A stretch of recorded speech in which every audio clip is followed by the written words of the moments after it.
This just seems like the week for introductions to projects.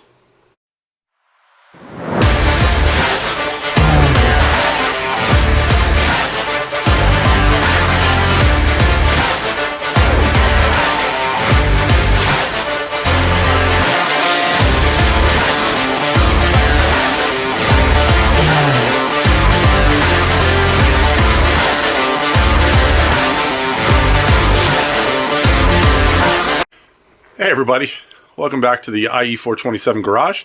Today I want to take you around the shop and show you one of the projects that, this is kind of a long-term project, but I've been getting questions through YouTube, not necessarily on the comment sections, but in emails from the link that we have to our IE427 garage email address about the car that you see behind the shop.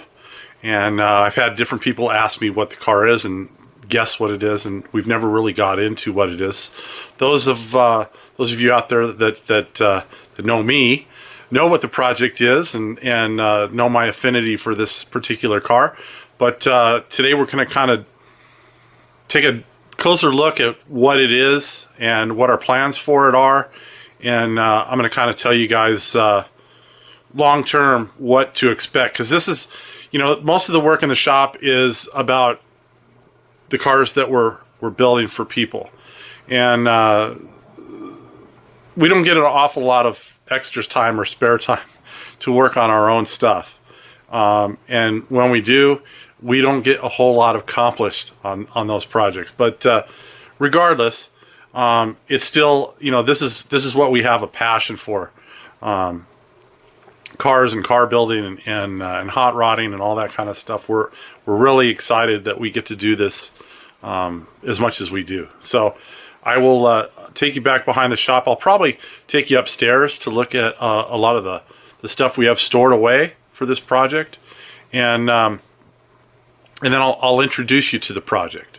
This way down the road, if anybody has any questions, I can guide them to this video and hopefully answer any of the questions. Not that I don't enjoy answering the questions. You know, if you have a question, go ahead, put it down in the comments, and we'll answer your questions. But this will be a good jumping off point when someone has a question about that tan car behind the shop and what it is and why it just continues to sit there. So let's take a look behind the shop and we'll see what it is. All right, we are out behind the shop right now. You can see this is the back door to the shop. We've got the new 25th anniversary car sitting there. The body for it's over here. And this is E.L.E.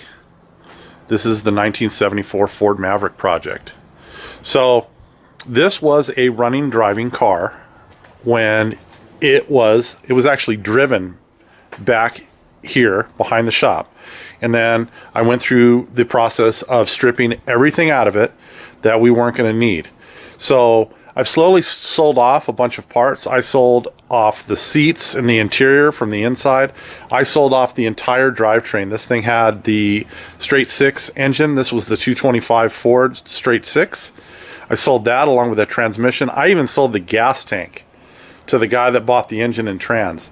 So I've still got a couple parts for sale for it. I am keeping the steel doors because I don't know. I just like the feel of a steel door versus a fiberglass door, whether it's a race car or not. So we're keeping the steel doors. It makes the glass a little bit easier too. We're still working on trying to get the hood sold. The hood does have some issues, but it's still in good rebuildable, fixable condition. And the rear trunk deck lid's in really good condition. So we're hoping to sell that off to someone that's rebuilding a Maverick and needs those parts. This is the rear diff that we're going to be putting in E.L.E. E.L.E. is going to be running a modified 3-link. So it's going to be basically a 3-link with a Watts link versus a pannered bar. So the entire back seat of the car is going to be removed, and since we've got to put a roll cage in it anyways, a lot of that frame reinforcement and structure that we're going to put in for the suspension will also be tied into the roll bar and the safety cage inside this car. We're going to be putting a 6-speed Tremec transmission. This is out of an F-body Camaro or Firebird, so it's a 6-speed transmission. That'll give us a really tall gear if we want to drive the car on the freeway, but the transmission itself is close enough ratio that it'll be a fun car on the autocross. And back to the rear diff, we've got to take nearly 4 inches off of each side of this rear differential housing. And so it has this upper link mount on the top of the diff that is cast into the housing. And so that's going to allow us the upper link, the upper third link for our suspension. We will be probably running Mustang brakes on the back. There'll probably be a single piston with an 11.5-inch rotor, and we'll probably be running the 13-inch Cobra fronts with the dual pistons in the front. But that's in question right now because I do have a set of Willwoods that I could use for this car. Just don't know if I'm willing at this point to invest those into this car. It's going to be a really light car with all the fiberglass parts, and I don't know that we're going to need that much brake, but I have them here, and they're an easy swap if we decide to do that later. So let me walk over to the front, and we'll talk about the front suspension. All right, so the front suspension is actually a aftermarket cradle that mounts to the frame. This is made by a company called AJE, and we're using their cradle because it allows us to use pretty much any engine in here we want. We can use a small block Ford, a big block Ford. We can also use the Chevy LS or a Chevy small block. It's going to use late model or later model SN95 front suspension. So we'll end up with a coilover in the front. We're going to use SN95 spindles, which will allow us to use the brakes that I was talking about before. And then we have a set of AJE front strut towers. The strut towers are much smaller in size than the original shock towers that were in here, or spring towers. And so that's what enables you to run, for instance, a Coyote engine or a dual overhead cam Ford engine or the big block Ford engine or a big block Chevy. By getting rid of a lot of the bulk of those upper spring towers, you can get a bigger engine to fit in here.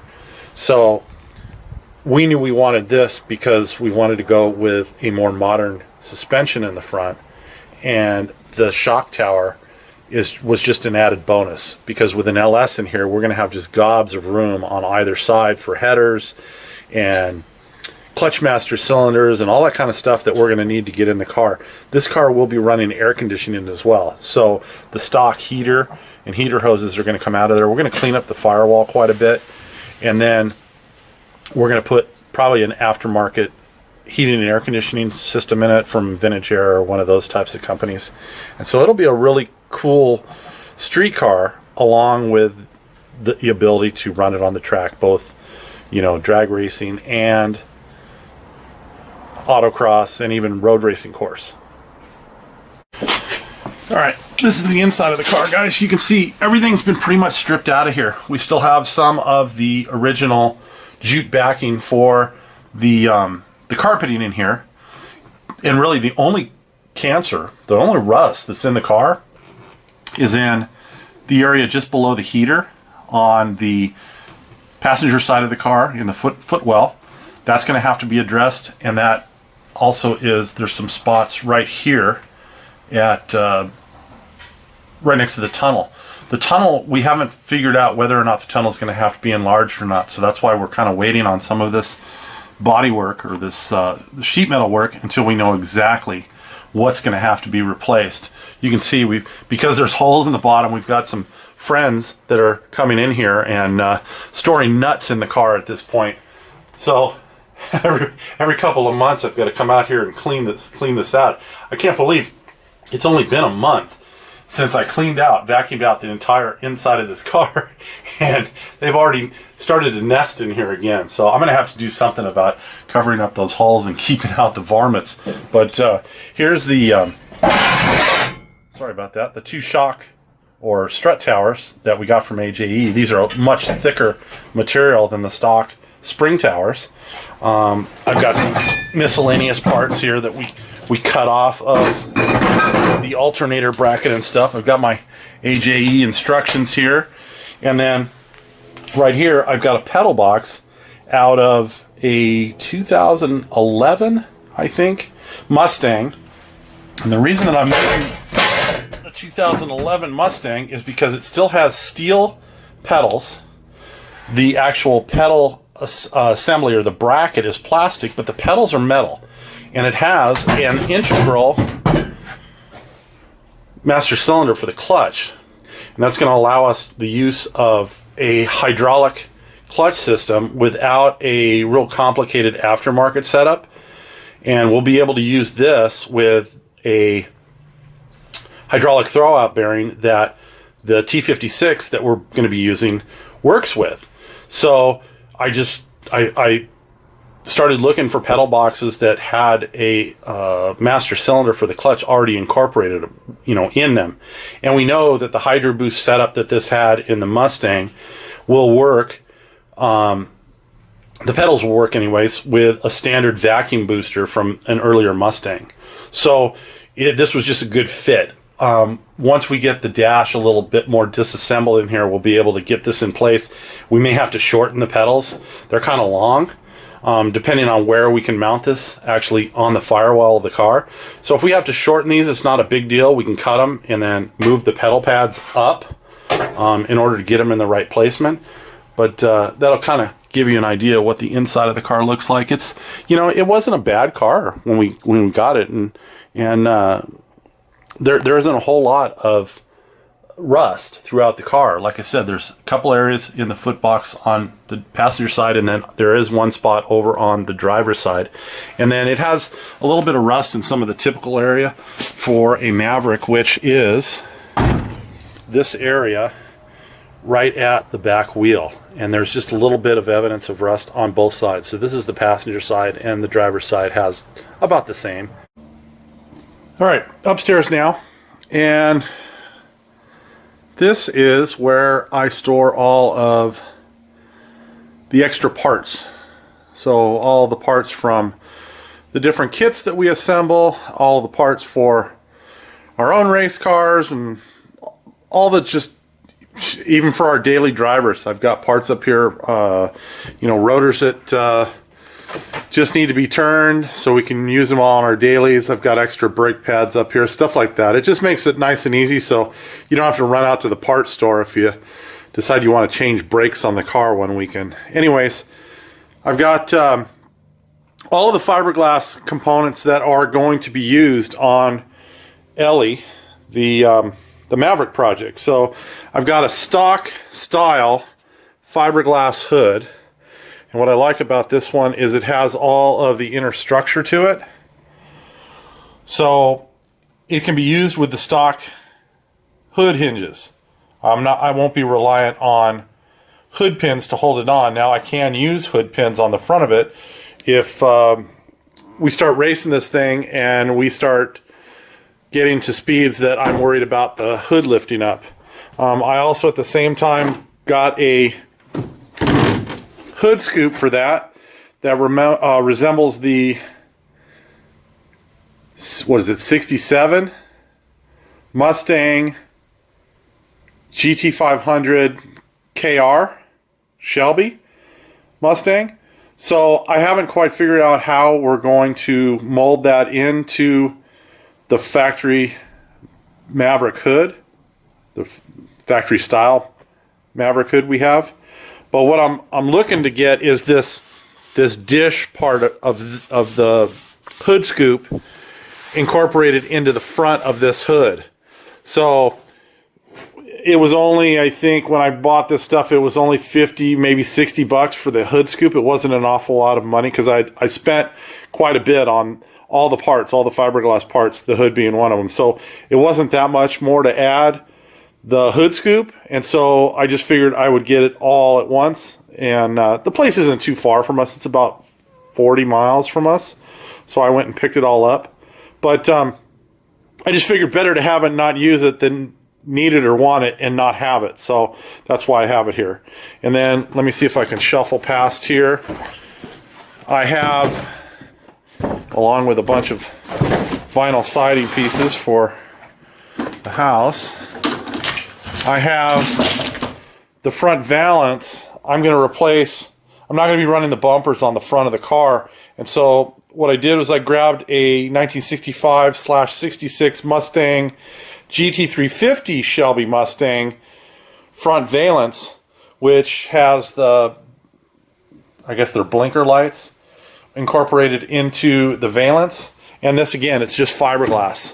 So it's real lightweight, and we'll be able to incorporate that onto the front of the Maverick project. Now, it will have to be narrowed. I think I figured it out. It's going to have to be narrowed about 3 inches.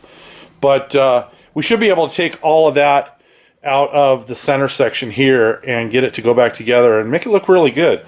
I have a rear deck lid, which is also fiberglass. And same thing, it will use the factory hinges and the factory latch, so I don't have to worry about pinning it on. This one I won't be too worried about having to pin it on, even if we start getting into the 9 or the 8-second range. I think the stock latch will hold it on no problem. The hood's the only thing that I have question on. So, and then I have these lightweight fenders. So I have a pair of Maverick fenders. Let me back up a little bit so you can see those. And those are going to go on the car. So that's going to lighten up that car quite a bit from what it was when I initially bought it. Now, 2 of the parts, one on each side, that you can't buy in fiberglass are these lower fender extensions that go right below the turn signal or the marker light on the front. So those will still be the stock steel pieces. But I saved those, so I have them here. And so that's it. That's it for the fiberglass parts. But you can see I don't think I've ever filmed up here, but there's racks of parts and boxes for packing parts up and shipping out, and obviously those are boxes we receive parts in, and then boxes for the different projects we have going on. This rack right here is primarily all parts for E.L.E. I think I have a set of windows for a Type 65 coupe on the top shelf, but other than that, all these parts here are for E.L.E. They're either LS related or they are something that is going to be going on that car. Got a couple extra water pumps down there. And then the other stuff is, I've got Mustang / Factory 5 components over here, and then just a bunch of miscellaneous Factory 5 parts over there. So you can see we've got a collection of roll bars and axles and stuff like that. So pretty much when we get into a bind and we need a part, we can mosey upstairs and grab a part and put it to good use. This is the motor that's going in E.L.E, the 1974 Ford Maverick project that is out behind the shop. This is, and I know there's going to be some cringing and some foul language and some outright hatred, this is a 6-liter LS, and it will be going in a Ford. The reason that we've gone with this, or I've gone with this, is purely financial. There are so many of these engines in the junkyard that have plenty of miles left on them that if you were to blow this thing up on an autocross course on Saturday, you could source another short block from a junkyard, or a whole engine for that matter, at a junkyard on Monday and be back racing the following Saturday. Because provided you didn't destroy one of the heads or take out the intake or completely destroy the oil pan on it, you could most likely put your engine back together by reusing the camshaft that's in the existing motor and be back out racing the following weekend for cheap. You can pick these up at the wrecking yard, I believe, somewhere between $600 and $900. And you can make good horsepower with them. This one is going to be running a VS Racing is a 7875 turbo. We expect it to have anywhere between 600 and 700 horsepower, and it's just going to be a fun car to autocross and take to the drag strip, and just an all-around fun car. So there's that.